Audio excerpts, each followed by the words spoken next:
Whenever I stay at a White Lotus, I always have a memorable time. Always. Welcome to the White Lotus. How is it to play a guy who's everybody is looking up to? Because in this series, we can see that your character is, in his mind, beyond everyone. Well, that's the thing. It's in his mind he's beyond everyone, but in reality he's not. You know, I think there's a couple of Daphne's lines, Meghann's characters, that are the most illuminating about him. Is, you know, he works with sociopaths, but he's kind of a big puppy, and that kind of sums him up in a way. You know, he is both confident but also very insecure at the same time. He doesn't give a flying fuck about anyone around him, but then he's also seeking approval from his wife and friends around him. So yeah, he is a toxic person, but at the same time there's an element of him that is likable and lovable. I think he genuinely loves his wife, but then he thinks he can do anything, which is a reflection on, you know, some people who move through the world who are from this kind of deep privilege, you know. Yeah, I think that this show actually shows two sides of one society.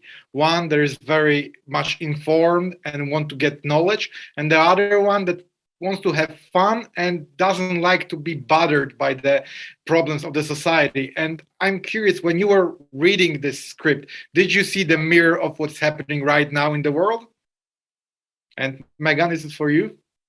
Oh, yeah, of course. I think that Mike is pretty good at sort of weaving in really current sort of topics without making it feel sort of overwhelming. He's quite subtle in that way, and he makes it really sort of digestible for the audience. But yeah, I don't think that he would be interested in making a show that didn't really acknowledge sort of the intricacies of the world and all of those things. Yeah, I mean, go on.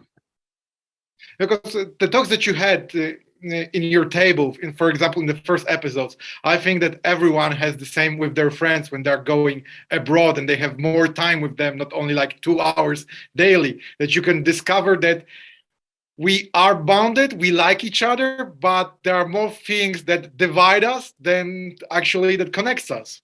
Mm. Yeah, and I think the couples, kind of to what you're saying, represent two sides. One is the bury the head in the sand, you know, and that's perhaps some of the darker sides of social media. It's about front, isn't it? It's about enjoyment of life, but not really thinking about the deeper ramifications of things. Then the other side is Ethan and Harper, who are kind of enlightened, but then are also very cynical and judgmental, and thus perhaps sometimes stop them just embracing life and enjoying it for what it is. And the great thing about Mike is neither is right and neither is wrong in a way. You know, there are pieces in both that we can empathize with, but pieces in both that we are angered and repulsed by. And did you guys know before about White Lotus, and have you seen this show before you were introduced by the second season and the casting, or it was something new for you guys and you discovered it during the shoot? No, I was a huge fan. We both were big fans of the first season for sure. And we just sort of spoke about how we both sort of feel like when the audition came across, it was very exciting, but it felt very unlikely that either of us would end up being a part of it. And so it still kind of feels a little bit surreal to be even just sitting here talking about it. And you were surprised that they're putting it in Italy, because last one was in Hawaii. So you know that they are not pretending to build Italy somewhere in Burbank or, you know, in New York, but actually they are going on location. So how was it to spend probably a few months over there? Yeah, I mean, it's more than a few months in the end, because, you know, shoots are long. It's a long series, but it's also, you know, things along the way.